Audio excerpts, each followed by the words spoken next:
Paradise in Service. Film ini adalah film drama yang diangkat dari peristiwa sejarah yang benar-benar terjadi di Cina dan Taiwan, yang menceritakan tentang kehidupan cewek-cewek pengencrot yang terpaksa hidup di camp militer. Penasaran toh? Oke wes, langsung saja kita masuk ke review ya. Silahkan klik dulu tombol subscribe-nya, klik. Kalau sudah, silahkan duduk yang manis, jejer yang. Film ini dimulai dengan opening yang menceritakan tentang keadaan Cina pasca terlepas dari penjajahan Jepang, yang kemudian justru menyebabkan terjadinya perang saudara, yaitu Cina dan Taiwan. Kemudian Cina membentuk sebuah pasukan militer yang ditempatkan di sebuah pulau yang berjarak 1,8 km dari daratan Cina. Jadinya mereka ini adalah pasukan garis depan, di mana jika ada yang mau menyerang Cina, mereka harus berhadapan dulu dengan pasukan di pulau tersebut. Dan film pun dimulai. Cewek pengencrot Army. Film ini dimulai dengan munculnya beberapa rekrutan baru di pulau tersebut. Dan ini adalah tokoh utama kita yang bernama Lo Pao Tai. Wah, manggilnya gimana nih? Tai. Kita panggil Lo Pao saja ya, biar enak dengernya. Kemudian mereka ini diseleksi oleh salah satu sersan mayor yang bernama Chang Yongsan. Sersan Chang ini terlihat sangar dan keras ketika melakukan pelatihan, tapi sebenarnya orang ini adalah orang yang berhati lembut. Dan di tempat ini ada beberapa seksi atau camp seperti bagian suplai makanan, senjata, dan lain-lain. Dan mereka ini nantinya akan ditempatkan berdasarkan kemampuan mereka. Nah, Lo Pao ini sebenarnya bisa dibilang pemuda yang kuat, tapi sayangnya dia ini nggak bisa berenang, dimana itu adalah salah satu kemampuan utama yang harus dimiliki di pasukan ini. Kemudian dia pun diwawancarai dan dia mengaku kalau dia ini di rumah sudah punya pacar yang nantinya akan dinikahi sepulang dari tempat ini, dan dia juga masih belum pernah melakukan pengencrotan, jadi masih perjaka gitu ceritanya. Akhirnya setelah dinilai dan dengan kekurangan skill yang dimilikinya, dia pun ditempatkan di camp 831.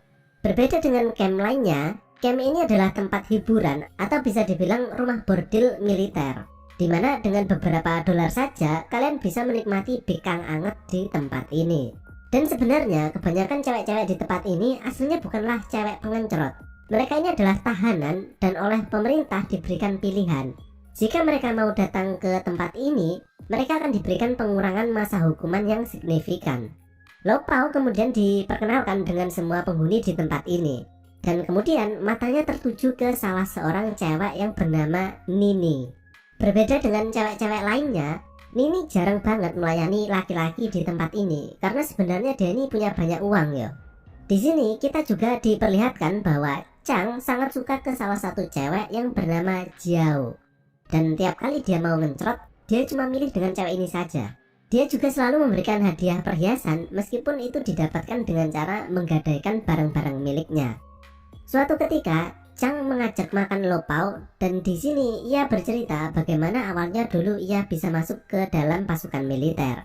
Ternyata dulu pas waktu masih terjadi kerusuhan, dia ini adalah salah satu pemuda yang diambil paksa oleh pasukan militer tanpa sepengetahuan orang tuanya. Dia ini bahkan sampai sekarang nggak bisa baca tulis loh, tapi bisa jadi sersan mayor. Dan dari curhat-curhat ini, hubungan mereka menjadi lebih dekat layaknya anak dan ayah. Malamnya, Lo Pao diminta masuk ke kamar Nini untuk membetulkan lampu yang mati. Dan inilah pertama kali Lo Pao masuk ke kamar Nini dan berinteraksi dengannya. Nini tuh heran ya, Lo Pao yang sudah cukup lama di tempat ini, tapi sampai sekarang Lo Pao itu nggak pernah sama sekali mau jajan dengan cewek-cewek di tempat ini. Lo Pao mengatakan bahwa dia sudah berjanji untuk setia dengan pacarnya. Jadi Nini tahu kalau Lo Pao ini adalah cowok baik-baik ya. Dan dari sini Nini pun mulai sering ngobrol dengan Lo Pao, kemudian mengajari gitar, bernyanyi, saling bercanda, dan lain-lain. Tapi nggak melakukan pengencrotan ya, karena Nini menghargai prinsip yang dipegang oleh Lo Pao. Sampai suatu saat Lo Pao mendapatkan surat dari pacarnya yang mengatakan bahwa dia sudah menikah. Lo Pao tentunya patah hati ya, dan kemudian dia masuk ke kamar Nini dan curhat tentang kejadian barusan. Dia juga mengatakan bahwa hari ini adalah hari ulang tahunnya. Kemudian Nini memberikan jam tangan milik ayahnya, tapi Lo Pao nggak mau. Ya wes, Nini kemudian bilang nanti suruh kembalikan lagi kalau Lo Pao sudah dibebas tugaskan. Keesokan harinya tiba saat liburan bagi para cewek-cewek dan mereka akan dibawa ke kota untuk belanja, perawatan, dan lain-lain. Dan tugas Lopao di sini untuk mengawasi cewek-cewek tadi. Namun pas Nini bilang mau ke kamar kecil, Lopao kemudian melepaskan borgolnya, tapi Nini nggak balik-balik lama banget. Lopao kemudian mencarinya, takut kalau dia kabur, tapi sebenarnya nggak mungkin sih, karena tempat ini kan ada di pulau terpencil ya. Lopao kemudian menemukan Nini tengah menelpon seseorang. Dari sini Lopao baru sadar ya bahwa ternyata selama ini Lopao itu nggak tahu latar belakang Nini sama sekali. Selama ini mereka cuma membicarakan tentang kehidupan Lopao saja. Malamnya dia pun bertanya kepada Nini tadi siang teleponan dengan siapa. Nini kemudian menceritakan kehidupannya dan bagaimana ia bisa sampai ke tempat ini. Jadi dulu Nini pernah menikah dengan seorang yang kaya raya, tapi suaminya itu posesif banget. Nini yang berusaha kabur dengan bayinya pun berkali-kali ditemukan suaminya dan dibawa pulang lagi. Bahkan suaminya ini berniat membunuh bayinya jika Nini tidak nurut kepada suaminya. Akhirnya Nini kemudian membakar rumah beserta suaminya yang sedang tidur di dalamnya. Nini pun kemudian dijatuhi hukuman pasal pembunuhan, dan agar dia bisa cepat kembali berkumpul dengan anaknya, kemudian Nini mau pergi ke camp 831 agar hukumannya cepat selesai. Dari sini hubungan kedua orang ini menjadi lebih dekat ya. Sampai Lopao membawa keluar Nini untuk melihat sebuah bunga yang mekar sekali dalam setahun. Dan akhirnya tumbuhlah perasaan cinta antara kedua insan ini. Scene kemudian berganti. Terlihat Chang yang memberikan sebuah hadiah cincin kepada Jiao.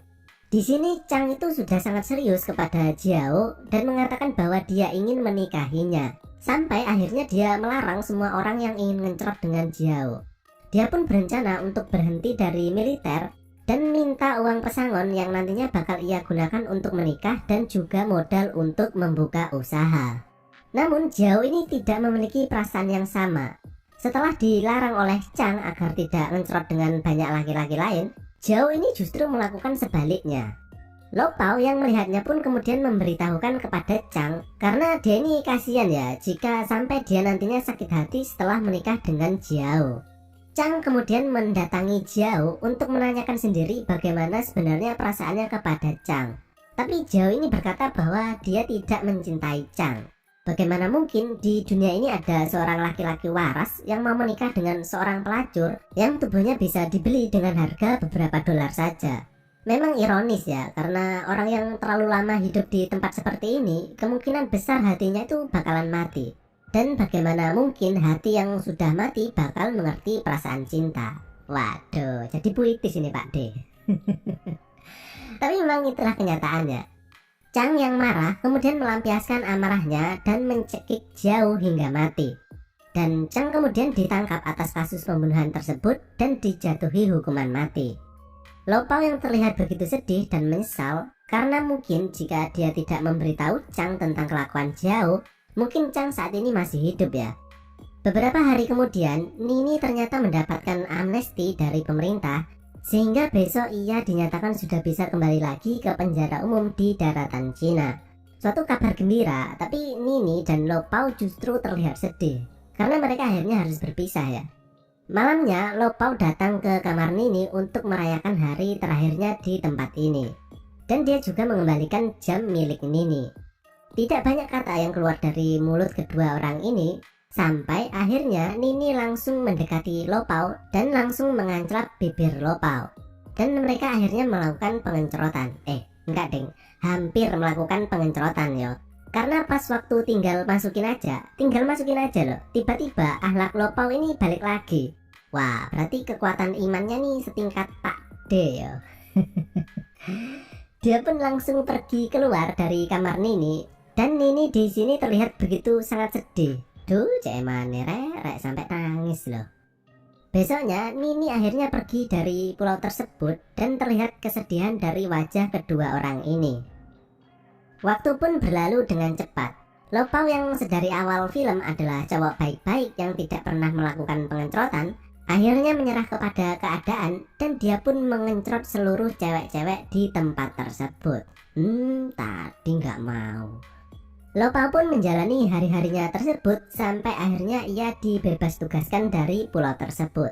Dan di sini diberitakan bahwa praktek rumah bordil ala Camp 831 ini berdiri sejak tahun 1951 sampai akhirnya ditutup di tahun 1990 dengan pasal hak-hak asasi wanita. Dan film pun berakhir.